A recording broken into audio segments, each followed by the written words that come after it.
ఎలా ఉంది సార్ రాజకీయ క్షేత్రం? రాజకీయ క్షేత్రం అంటే ఇప్పుడు మీరు ముందే మీ ఇంట్రడక్షన్లోనే చెప్పారు. గోదావరి అంటే ఒక ప్రత్యేకమైనటువంటి జీవనది. అవును. రాజకీయ చైతన్యం కలిగినటువంటి అవును. తూర్పుగోదావరి. తూర్పుగోదావరి అంటే రాజకీయ చైతన్యం కలిగినటువంటి జిల్లా. ప్రస్తుతం ఈ జిల్లాలో జగన్మోహన్ రెడ్డి గారు ముఖ్యమంత్రి అయిన తర్వాత రాజకీయాల పట్ల అవగాహన ఉన్న ప్రతి వ్యక్తి కూడా ఆయన్ని బలపరచాలనేటువంటి ఒక బలమైనటువంటి నమ్మకంతో ఉన్నారు. కారణం ఏంటంటే రీసెంట్ డేస్లో పవన్ కళ్యాణ్ గారు ఈ 2 జిల్లాలు మాత్రమే నేను పర్యటిస్తాను, 34 సీట్లలో ఒక్క సీటు కూడా జగన్మోహన్ రెడ్డి గారికి దక్కనివ్వనని చాలా సందర్భాల్లో వారు కొన్ని ప్రగల్భాలు అంటే కొంచెం పరుషంగా ఉంటుందని మీరు సున్నితంగా చెప్పాను అన్నారు. సో ఎందుకన్నారని ఈ ప్రజలందరూ ఆలోచించారు. ఆయన ఒక్కటే బలంగా తీసుకుని ఉండొచ్చు, ఏంటంటే కాపు సామాజిక వర్గం అధికంగా ఉంది కనుక నేను ఈ 34 నియోజకవర్గాలు పర్యటించి ఖచ్చితంగా జగన్మోహన్ రెడ్డి గారి గెలుపుని నిరోధిస్తాననేటువంటి నమ్మకం అయింది. అవును. ఆ సందర్భంలో ఆయన ఇవాళ తీసుకున్నట్లయితే ఆ సందర్భంలో ఆయన నేను ఒక పెద్ద సంస్కర్తని, సోషల్ ఇంజనీరింగ్ చేస్తాను అనేటువంటి మాటలు మాట్లాడేవారు. ఎందుకంటే ఈ జిల్లాలో రెండో సామాజిక వర్గం, కాపు సామాజిక వర్గము అధికంగా ఉన్నమాట వాస్తవం. రెండో సామాజిక వర్గం ఎస్సీలు అధికంగా ఉన్నారు. ఎస్సీలతో పాటు సమానమైన స్థితిలో సెట్టిబల్జీ సామాజిక వర్గీయులు. అవును. ఈ జిల్లాలో సెట్టిబల్జీ సామాజిక వర్గీయులు పెద్దన్న పాత్ర పోషించారు. బీసీలకు ఎప్పుడైనా రాజకీయపరమైనటువంటి నిర్ణయాల్లో చిన్న ఇబ్బంది కలుగుతున్నప్పుడు వారు పెద్దన్న పాత్ర పోషించి బీసీల పక్షాన్ని నిలబడ్డవారు సెట్టిబల్జీలు. ఇదే ప్రయోగం 2009 ఎన్నికల్లో జగన్మోహన్ రెడ్డి గారి తండ్రి గారు చేసి చూశారు. ఎందుకంటే ఆ సందర్భంలో నేను జిల్లా పరిషత్ చైర్మన్గా ఉంటే నన్ను జిల్లా కాంగ్రెస్ ప్రెసిడెంట్గా వారు ఎంపిక చేశారు. అంటే 2 పదవులు ఒకరి చేత ఒకటినే చేయించారు. ఆ సందర్భంలో అక్కడ కాకుండా సెట్టిబల్జీ సామాజిక వర్గం. ఇక్కడ పెద్దన్న పాత్ర పోషించేటువంటి సెట్టిబల్జీలని సోషల్ ఇంజనీరింగ్ చేస్తానని చెప్పినటువంటి పవన్ కళ్యాణ్ గారు ఒక్క సీటు కూడా కేటాయించకపోగా రాజకీయాల్లో మాట్లాడటం చాలా సులువు, పోషించడం చాలా కష్టం. చాలా కష్టం. పోషించగల నాయకుడు ఒక ఆయన ఈ దేశంలో దొరికాడు అని అంటే అది జగన్మోహన్ రెడ్డి గారని నేను ఖచ్చితంగా చెప్తాను. తర్వాత మీకు ప్రశ్నావళిలో అవును పోషించుకోగల నాయకత్వం నేను అదే ఒక సందర్భంలో చెప్తాను. ఇది చూసినప్పుడు తూర్పుగోదావరిలో చైతన్యం చెందినటువంటి సెట్టిబల్జీ సామాజిక వర్గీయులందరూ మొన్న పరిస్థితులు మేము గమనించినట్లయితే ఓహో జగన్మోహన్ రెడ్డి గారు మాత్రమే ఇచ్చిన మాట పోషించుకోగలడు. ఎందుకని 2 పార్లమెంటు స్థానాలు, 3 అసెంబ్లీ స్థానాలు, 1 రాజ్యసభ, 2 కౌన్సిలు. సెట్టిబల్జీ సామాజిక వర్గంలో స్వాతంత్ర్య అనంతరము అత్యధికంగా రాజకీయ ప్రాతినిధ్యత ఇంత లభించలేదు. ఇది మొట్టమొదటిసారి లభించినటువంటిది. నేను ఇంకొక విషయాన్ని కూడా చెప్పాలి. ఎందుచేతంటే బాబాసాహెబ్ అంబేద్కర్ రాజ్యాంగం రచించినప్పుడు షెడ్యూల్ కాస్ట్కి ఒక 16% రిజర్వేషన్ ఇచ్చారు. ఆ 16% వల్ల అమలాపురం పార్లమెంటు మెంబర్గా షెడ్యూల్ కులాలకు సంబంధించిన వారు ఉంటారు. ఆ పర్సెంటేజ్ వల్లే 3 స్థానాలు షెడ్యూల్ క్యాస్ట్ వరకు ఉంటాయి. నేను అనుకునేవాడిని, నేను 2009లో ఈ క్యాస్ట్ పర్టికులర్స్ చేయించాను, ఇప్పుడు కూడా కులగణన చేయించాను. అది దానికి సమానంగా ఉన్నటువంటి కులానికి ఆ ప్రాతినిధ్యం లభించట్లేదు, ఎవరు వస్తారు రబ్బా మళ్ళీ అంబేద్కర్ రావడం కష్టం కదా అని ఆలోచించేవాడిని నేను. అవును అంతే కదా, రాజ్యాంగం మళ్ళీ మనం రాసుకోలేము కదా అని ఆలోచించేవాడిని. కానీ ఇవాళ అవకాశం మాకు లభించింది. ఎలా? ఒక పార్లమెంట్ స్థానం వచ్చింది, 2 అసెంబ్లీ స్థానాలు వచ్చినాయి. చూడండి, సంఖ్యాపరంగా మీరు తీసుకున్నట్లయితే ఎస్సీ పాపులేషన్ ఎంత ఉంటుందో అంత సెట్టిబల్జీ సామాజిక వర్గ పాపులేషన్ ఉంటుంది. అంటే సామాజిక న్యాయం, సోషల్ జస్టిస్కి ఒక నిజమైనటువంటి నిర్వచనం చెప్పారు జగన్ గారు. అయితే సోషల్ జస్టిస్ అని సోషల్ ఇంజనీరింగ్ చేస్తానని చెప్పి మాట తప్పారు పవన్ కళ్యాణ్ గారు. చైతన్యం గల తూర్పుగోదావరిలో ఇవాళ వారిని ఎవరైతే వారితో సైలెంట్టువంటి వీర మహిళలు కానీ, వారితో సైలెంట్టువంటి సెట్టిబల్జీ సామాజిక వర్గీయులు కానీ జగన్ గారి సమక్షంలోకి వచ్చి మమ్మల్ని గుర్తించింది వైఎస్ఆర్ కాంగ్రెస్ పార్టీ అని తేటతెల్లంగా చెప్తున్నా. అంటే ఇది రాజకీయ చైతన్యం గల జిల్లా అని చెప్పడానికి ఇంతకంటే ఉదాహరణ లేదని నా అభిప్రాయం. వాస్తవం సార్. అంటే నిజంగానే చాలా ఆశ్చర్యకరమైన సాహసోపేతమైన నిర్ణయాలు తీసుకున్నారు జగన్మోహన్ రెడ్డి గారు ఈసారి. కానీ మీ నియోజకవర్గం మార్పు మీరు హర్షించారా? సంతోషంగా ఉందా మీకు? పర్వాలేదా? ఇక్కడ నాకు ఈ నియోజకవర్గానికి వస్తాననేటువంటిది నాకు ఇప్పుడు ఊహలో కూడా తెలియదు. అవును, అవును. ఒకటి 2014లో జగన్మోహన్ రెడ్డి గారు నన్ను కాకినాడ రూరల్లో పోటీ చేయించారు. అవును. సో నేరుగా నేను ఓటమి పాలయ్యాను. అక్కడ అన్నబాబు గారిని తీసుకునే సందర్భంలో వారు ఇండిపెండెంట్గా పోటీ చేయటము, నన్ను మళ్ళీ వారిని అన్నబాబు గారిని పార్టీలోకి తీసుకునే సందర్భంలో వేణన్న నువ్వు రామచంద్రపురం వెళ్ళాలని ఆజ్ఞాపించారు. సో అక్కడికి వెళ్ళాను. అక్కడికి వెళ్ళిన తర్వాత అక్కడ ప్రజలు నాకు ఒక అవకాశం ఇచ్చారు, గెలిచాను. గెలిచిన తర్వాత మళ్ళీ వారు అక్కడ ఉన్నటువంటి పిల్లి సుభాష్ చంద్రబోస్ గారు మా సీనియర్ నాయకుడిగా ఉన్నారు కనుక వారి కుమారుడి కోసం సీటు ఆకాంక్షించటం, దానిలో చెప్పిన మాట చెప్పినట్టుగా విని అమలు చేసేటువంటి వ్యక్తులు కొంతమంది జగన్ గారి దగ్గర ఉంటే అందులో నేను కూడా ఉన్నానని నేను భావించి ఉంటారు. వేణన్నా నువ్వు వెళ్ళాలి అని చెప్పిన తర్వాత మారు మాట మాట్లాడలేదు. మీరు ఏది చెప్తే అది చేయడానికి, బంగాళాఖాతంలో దూకడానికి వేణు ఎందుకని అడగడు అనేటువంటి మాట ఆయనకి ఇచ్చిన మాట పోషించుకోవడం ఆయన లక్షణం అయితే, ఆయన దగ్గరున్న కొంతమందిలో మనకి లభించిన అవకాశం అని నేను అనుకున్నాను. రాజమండ్రి రూరల్ వారు చేసిన వెంటనే ప్రతిపాదించిన వెంటనే రూరల్కి రావడం జరిగింది.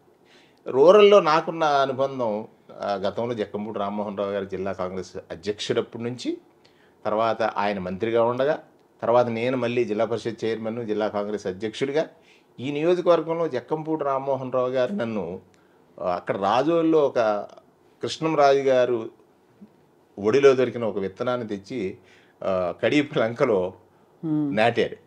ఇది మంచి మొక్కగా ఏపుగా ఎదిగింది. దీన్ని తీసుకెళ్లి రాజశేఖర రెడ్డి గారికి బహుమతి ఇచ్చారు. అక్కడ వృక్షమైంది. వృక్షమైనటువంటి ఈ శ్రీనివాస వేణుగోపాలకృష్ణ చెల్లిపోయిన్ని వారి తనయుడు అందరూ ఆస్తికి వారసుడు, కానీ ఆయన ఆశయానికి వారసుడు. తర్వాత ప్రశ్నలో మీకు చెప్తాను. ఆయన నన్ను ఈ రాష్ట్రంలో జరిగే సంక్షేమ శాఖకి మంత్రిగా చేయటం అంటే చాలా పెద్ద గౌరవం. 2,55,000 కోట్లమ్మా డిబిటీ. అందులో 1,80,000 కోట్లు నా శాఖే. అంటే ఇంతకంటే పెద్ద శాఖ ఇంకొకటి లేదు. ఆ శాఖకి మంత్రిగా చేశారన్నప్పుడు ఆ పెరిగిన వృక్షం ఫలాలిచ్చి రాష్ట్రం అంతా కాస్తున్నా, కానీ ఈ నియోజకవర్గంలో పెరిగింది కడియంలో అనుకోండి, రామ్మోహన్ రావు గారు పెంచారు, కడియానికి మాత్రం ఆ ఫ్లేవర్ దొరకలేదు. అంటే ఫలాలు వస్తున్నాయి కాబట్టి ఈ అంటుగట్టే విధానం ఉంటుంది కదా, అంటుగా తెస్తే వెంటనే కాస్తుందనే ఉద్దేశంతో మా కడియంలో మళ్ళీ తీసుకొచ్చి రాజమండ్రి రూరల్లో ప్రజలు నీళ్లు పోస్తే చాలు వెంటనే కాసే చెట్టు మీకు ఇస్తున్నానని మంత్రి పదవి జక్కంపూడి రామ్మోహన్ రావు గారి తర్వాత మళ్ళీ ఈ నియోజకవర్గ ప్రజలు చూడలేదు. అవును. ఆ మంత్రిగా పంపించి మంత్రి అంటే ఎలా ఉంటాడు అని చెప్పినటువంటి పరిస్థితుల్లో చాలా ఫేవర్గా ఉంది. ప్రజలు చాలా అంటే జక్కంపూడి రామ్మోహన్ రావు గారి శిష్య రకంలో జక్కంపూడి రామ్మోహన్ రావు గారు ఏ విధంగా పనిచేశారు, ఆ విధంగా ఆయన దగ్గర నేర్చుకున్నటువంటి పాఠాలని మళ్ళీ రుచి చూస్తున్నాం అనేటువంటి భావంతో ఉన్నారు. రైట్. రాజకీయ విషయాలు చాలా లోతుగా మాట్లాడుకునే లోపు నరేన్ గారు, మీరు మీ నాన్నగారి ప్రయాణం చూస్తూ వచ్చారు.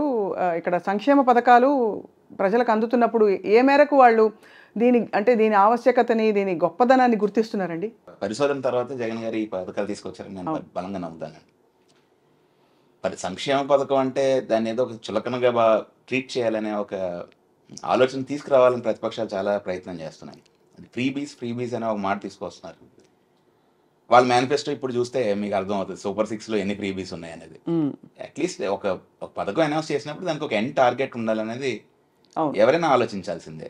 ఇప్పుడు మనం అమ్మఒడి తీసుకొచ్చామండి, ప్రతి ఆ తల్లిని పిల్లల్ని స్కూల్కి పంపించడానికి ఇన్సెంటివైజ్ చేయమని ప్రవేశపెట్టిన పథకం అది. అంతే తప్ప నీకు ఇన్ని డబ్బులు ఇస్తాను కాబట్టి స్కూల్కి వెళ్ళమని కాదు కదా. అవునవును. మీ పిల్లల్ని స్కూల్కి పంపండి, దానికి మేము ఇన్సెంటివైజ్ చేస్తున్నాం మిమ్మల్ని. అది ఇద్దరు పిల్లలకి ఒకరికి ఇచ్చినా ఇద్దరికి ఇచ్చినా పర్పస్ అయితే ఒకటే, స్కూల్కి పంపడం. మరి స్కూల్కి పంపితే సరిపోతుందా? మరి ఇన్ఫ్రాస్ట్రక్చర్ ఏది అంటారు. అట్ ది సేమ్ టైం నాడు నేడు తీసుకొచ్చి స్కూల్ ఇన్ఫ్రాస్ట్రక్చర్ బాగు చేశారు.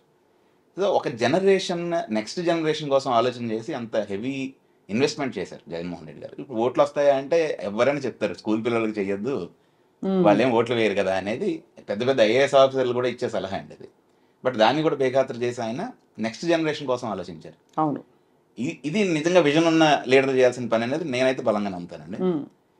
At the same time middle aged విమెన్కి చేయూత, అలాగే కాపు నేస్తం లేదా ఈబీసీ నేస్తం అనే ఒక పథకం తీసుకొచ్చారు. దాని గురించి తక్కువ చర్చ జరుగుతుందండి.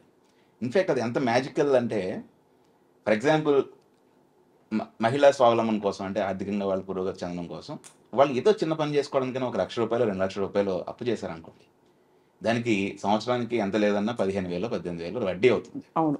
5 సంవత్సరాలు ఇచ్చారు మేడం వాళ్ళు ప్రభుత్వం. అంటే ఇంట్రెస్ట్ ఫ్రీ లోనే వాళ్ళు ఎంజాయ్ చేస్తున్నట్టే కదా. అవును. సో ఎవరికైనా ఇంట్రెస్ట్ ఉండి వాళ్ళ జీవితాలను వాళ్ళు బాగు చేసుకోవాలనుకున్నప్పుడు రెడీమేడ్ ఇన్సెంటివ్ గవర్నమెంట్ ఇచ్చింది ఈరోజు. దాన్ని ఫ్రీబీ అంటారా లేకపోతే నిజంగా డెవలప్మెంట్ అంటారా అనేది వాళ్ళు ఆలోచించాలి. సో ఇలాగ ఒకటి కాదు కదా, ఏ స్కీమ్ మీద మాట్లాడినా కూడా అంత లాజికల్గానే చేశారు. కానీ రెడీనెస్ ఎంతవరకు ఉందండి జనంలో? అంటే ఈ స్కీమ్స్ అందుకుంటున్నప్పుడు ఇప్పుడు పిల్లల్ని స్కూల్కి పంపకపోవడానికి రకరకాల 1,00,000 కారణాలు ఉంటాయి ఇంటింటిలో. కానీ కేవలం ఉత్త అమ్మఒడి ఇచ్చారు, లేకపోతే ఇంకోటి ఏదో స్కూళ్ళు బాగు చేశారని చెప్పి అమాంతం ఎగబడి పిల్లల్ని స్కూల్కి పంపించేసే పరిస్థితి, ఆ మానసిక పరిస్థితులు ఉన్నాయా? పంపించకపోవడానికి బలమైన కారణాలు ఏముంటాయనేది ఆలోచించాలండి మనం కూడా. ఒకటి, వాళ్ళు కూడా పనిలోకి వెళ్తే తప్ప వాళ్ళకి ఫుడ్ పెట్టలేని పరిస్థితి అయితే తప్ప అవును, పిల్లల్ని చదివించకూడదని ఏ తల్లిదండ్రులు అనుకుంటారు? అనుకోరు కదండి. సో హియర్ మనకి జగనన్న విద్యా దీవెన ద్వారా, లేకపోతే వాళ్ళకి స్కూల్ కిట్స్ ఇవ్వడం చూడండి, ఎంత క్వాలిటీ కిట్స్ ఇచ్చారు, బుక్స్ ఇచ్చారు. అది కాకుండా ఫుడ్ చూడండి ఎంత క్వాలిటీగా ఇంప్రూవ్ అయిందో ఇప్పుడు. సో ఇవన్నీ ఇచ్చిన తర్వాత in addition, in top of that మళ్ళీ ₹15,000 వాళ్ళకి ఇచ్చి, మళ్ళీ స్కూల్ మెయింటెనెన్స్ కోసం కూడా మళ్ళీ ₹1,000 ప్రతి తల్లి దగ్గర నుంచి, రన్నింగ్ వాటర్ ఫెసిలిటీస్ కానీ, బాత్రూమ్స్ మెయింటెనెన్స్ కానీ, వీటి కోసం అంత కేర్ఫుల్గా ఇంత స్కీమ్ని డిజైన్ చేసిన తర్వాత ఎందుకు పంపించారు? నిజంగానే. అంటే చాలా మందికి సార్ ఉన్నమాట, అంటే బొమ్మలు చూస్తే మాత్రం ఫోటోలు లేకపోతే వెళ్ళి చూసి వచ్చిన వాళ్ళ మైండ్ బ్లాక్ అయింది. అంటే ఎంత ఎక్స్పెక్ట్ చేయలే, అని ఏదో చేస్తారులే, ఏదో మంచిగా 2 బోర్డులు పెట్టి అని అనుకున్నారు తప్ప, ఆ భోజనం మొదలుకుని ఆ స్కూల్ యూనిఫామ్లు వాటి ఏ బట్ట వాడుతున్నారో అది కూడా శ్రద్ధగా తీసి చేశారని చెప్పడం అనేది. సో ఇక్కడ ఈ ప్రాంతంలో ఎలా ఉంది సార్? మీరు ఆ మార్పుని మీరు సుస్పష్టంగా చూశారు కదా? సుస్పష్టంగానమ్మా. గతంలో మన అంటే మన తరానికంటే ముందు ఏ గ్రామం వెళ్ళినా కానీ ఈ స్కూల్కి ఈ దాత భూమిని దానం చేశారని, ఈ స్కూల్ నిర్మాణానికి ఈ దాత ఇంత విరాళం ఇచ్చారని అనే, అంటే ఏ పెద్ద తరం వారిని చూసినా కూడా వాళ్ళు ఇచ్చిన టాప్ ప్రయారిటీ ఎడ్యుకేషన్కి. కానీ ఆశించినంత వచ్చిందని అంటే రాలేదు. నేను జిల్లా పరిషత్ చైర్మన్ చేశాను కనుక నాకు నా అనుభవం చెప్తాను మీకు. జిల్లా పరిషత్ చైర్మన్గా ఉన్నప్పుడు ఏదైనా ఒక పాఠశాలకి ₹1,00,000 గ్రాంట్ ఇస్తే చైర్మన్ గారిని తీసుకెళ్ళి సత్కరించేవారు. ₹1,00,000 గ్రాంట్కి. అదే దానికే నాకు రాజకీయాల్లో అత్యంత కీర్తి లభించడానికి ప్రధానమైనటువంటి కారణం, ఆ రోజుల్లో శాండ్ ఆక్షన్ కండక్ట్ చేయటంలో ట్రాన్స్పరెన్సీ, హానెస్టీని మెయింటైన్ చేయటం వల్ల ఒకేసారి జిల్లా పరిషత్ ఆదాయం 5 కోట్ల నుంచి 35 కోట్లకు వెళ్ళింది. ఆ డబ్బుతో నేను ఫర్నిచర్ చేయించాను. ఒకరోజు పాఠశాలకు వెళ్ళినప్పుడు బాలికల యొక్క హాజరు శాతం తక్కువ ఉంది. కారణం ఏమిటంటే వాళ్ళు ఆ 3 days పడినటువంటి కష్టానికి వాళ్ళు డ్రాప్ అవుట్స్ అవుతున్నారని చెప్పారు. సో నా పిల్లలు ఎందుకు బల్లల మీద కూర్చొని చదవకూడదని ఒక ఆలోచన చేశాను. నా పిల్లలు ఎందుకు మంచి స్టడీ మెటీరియల్ చదవకూడదని ఆలోచన చేశాం. నా పిల్లలు ఎందుకు మంచి వాటర్ తాగకూడదు, అంటే ఇక్కడ ఎమీబియాటిక్ ప్రోన్ వాటర్ ఉంటుంది కాబట్టి ఆ వాటర్ తాగకూడదని ఆర్ఓ సిస్టమ్స్, ఇట్లాంటి కొన్ని చిన్నది నా లెవెల్లో చేసినటువంటిది. ఈవేళ ఎక్కడికి వెళ్ళినా నిజమైన డెవలప్మెంట్ ఎక్కడొస్తుంది? చైతన్యం నుంచి వస్తుంది. అవును. చైతన్యం చెందాల్సిన వయసులో చైతన్యహీనుడిగా, లేకపోతే చైతన్యం అందక, చైతన్య మార్గాలు తెలియక వాడు కూలిగాను నాలిగాను బడ్డింగ్ స్టేజ్లోనే డ్రాప్ అయిపోతున్నాడు. ఇప్పుడు మా నరేన్ చెప్పినట్లు మన రాష్ట్రంలో చైల్డ్ లేబర్ లేదు. ఇప్పుడు అసలు లేదు. హోటల్లో పనిచేసేవాడు లేడు, ఇటకబట్టిలో పనిచేసేవాడు లేడు. నాకు స్వయంగా ఒక ఎమ్మెల్యే గారు చెప్పారు, అన్న నువ్వు చెప్పింది చాలా కరెక్ట్, చైల్డ్ లేబర్ ఎరాడికేషన్ అంటే ఈ మనకి బాలకార్మిక నిర్మూలన చట్టం ఉంది తప్ప అమలు చేయటంలో ప్రతి స్కూల్ రీఓపెన్ అప్పుడు టీచర్స్, ఎంఈఓలు, ఎండిఓలు అందరూ స్కూల్లో ఊర్లంతా తిరుగుతూ ఉండేవారు. కానీ ఇవాళ అది లేదు. ఎందుకు లేదనంటే అమ్మఒడైన ఔషధం ఇచ్చాడయా జగన్మోహన్ రెడ్డి గారు అని చెప్పారు. అమ్మఒడిని ఔషధంగా తీసుకున్నాం. సో అది నిజమే అన్న. మా ఇంటి దగ్గర నేను నెల్లూరు కర్నూలు రేంజ్లో అయినా మా ఇంటి దగ్గర ఎవరైనా ఆ ఎస్సీపేటలోను బీసీపేటలో పిల్లలు వచ్చి పనిచేసేవారు ఇళ్లలో. ఇప్పుడు లేరు. అస్సాం నుంచి నేను వెస్ట్ బెంగాల్ నుంచి తెచ్చుకుంటున్నానని చెప్పాడు. So it's a big reform కదా. అవును, చాలా పెద్ద బిగ్ రిఫార్మ్. అంటే ఒక జనరేషన్ చేంజ్ అవ్వడానికి తీసుకున్నటువంటి స్టెప్ ఇది. అవును. జస్ట్ రాజశేఖర రెడ్డి గారు నేను యాజ్ ఏ బీసీ పర్సన్ జిల్లా పరిషత్ చైర్మన్గా చూశాను. 2007లో ఆయన ఫీజు రింబర్స్మెంట్ తెచ్చే వరకు కూడా ఏబీసీ పిల్లోడు ఇంజనీరింగ్ చదవలేదు. హ్మ్. ఏబీసీ పిల్లోడు అంటే ఇప్పుడు కమ్మరి కానీ, కుమ్మరి కానీ, నేత కానీ, గీత కానీ వాళ్ళ ఊహకు కూడా అందదు. ఆ ఊహకు కూడా అందలేదు. ఎందుకు చదవాలి? వారికి జ్ఞానం లేదా? స్కిల్డ్ వర్కర్స్ కదా. అవును. గీత గీసేవాడికి ఒక స్కిల్ ఉంది, నేతనేసేవాడికి ఒక స్కిల్ ఉంది, అవును. కమ్మరి పని చేసేవాడికి ఒక స్కిల్ ఉంది, కుమ్మరి పని చేసేవాడికి ఒక స్కిల్ ఉంది, మరి శిల్పం చేసేవాడికి ఒక స్కిల్ ఉంది. బట్ వాడి స్కిల్కి సరిపడినటువంటి నాలెడ్జ్ని అందించలేకపోయారు. అది రాజశేఖర రెడ్డి గారు ఆయన చీఫ్ మినిస్టర్గా ఉండగా, అంటే ఈ వీళ్ళకి కేవలం వెల్ఫేర్ ఇస్తే ఈ కుటుంబాలు బాగుపడతాయా అంటే పడవు, ఖచ్చితంగా ఎడ్యుకేషనే ఇవ్వాలని ఆలోచించాడు ఆయన. ఇప్పుడు ఎదిగిన వాళ్ళకి కానీ ఈ ఒక తరాన్ని ఎదగదీయటానికే ఎడ్యుకేషన్ ఇచ్చాడు జగన్మోహన్ రెడ్డి గారు. అందుకే నేను అంటాను, హార్ట్ టచింగ్ స్కీమ్స్ ఇవన్నీ కూడా వెరీ సింపుల్గా సంక్షేమం అంటున్నాం తప్ప సంక్షేమం కాదు. దానిలో ఉన్నటువంటి నిగూఢత లేకపోతే గొప్ప భావజాలాన్ని తరచి చూస్తేనే అర్థమవుతుంది. ఆ తరచి చూసిన వాళ్ళు నేను ఒకడిని బీసీ సంక్షేమ మంత్రిగా.